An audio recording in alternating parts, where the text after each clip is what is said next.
السلام علیکم۔ بسم اللہ الرحمن الرحیم۔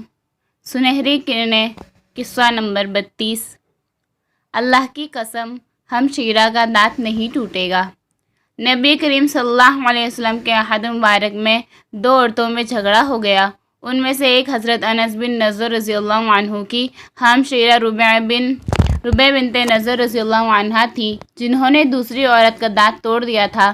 جب یہ مقدمہ بارگاہ نبوت میں پیش ہوا تو آپ نے فرمایا، القصاص القصاص، کتاب اللہ کے فیصلے کے مطابق دانت کے بدلے میں دانت ہی توڑا جائے گا۔ حضرت انس بن نضر رضی اللہ عنہ ایک جلیل القدر صحابی تھے جو جنگ بدر میں شریک نہ ہو سکے تھے، اور بعد میں انہوں نے حمیت اسلامی سے سرشار ہو کر رسول اکرم صلی اللہ علیہ وسلم سے عرض کیا تھا، واللہ لئن اشہدنی اللہ قتال المشرکین لیرین اللہ ما اصنع۔ اللہ کی قسم، اگر اللہ تعالیٰ نے مجھے مشرکین سے جنگ کا موقع دیا تو اللہ تعالیٰ خود دیکھے گا کہ میں کیسے کارنامے انجام دیتا ہوں۔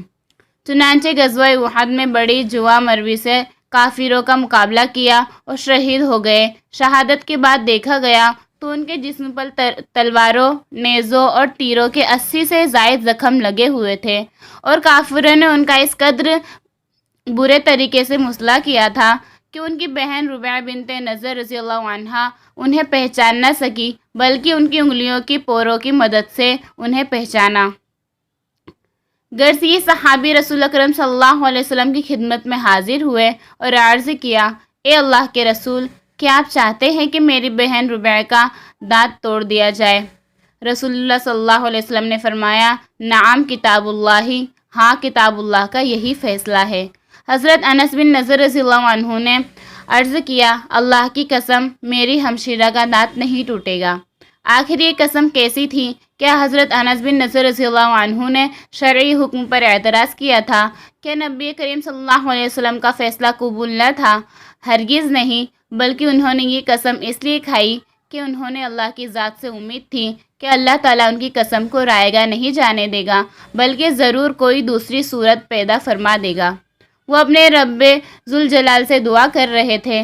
چنانچہ جب انس بن نضر رضی اللہ عنہ نے قسم کھا لی تو رسول اکرم صلی اللہ علیہ وسلم نے فرمایا، اس زخمی عورت کے گھر والوں کے پاس جاؤ، اگر وہ لوگ تاوان پر راضی ہو جائیں تو پھر کوئی حرج نہیں۔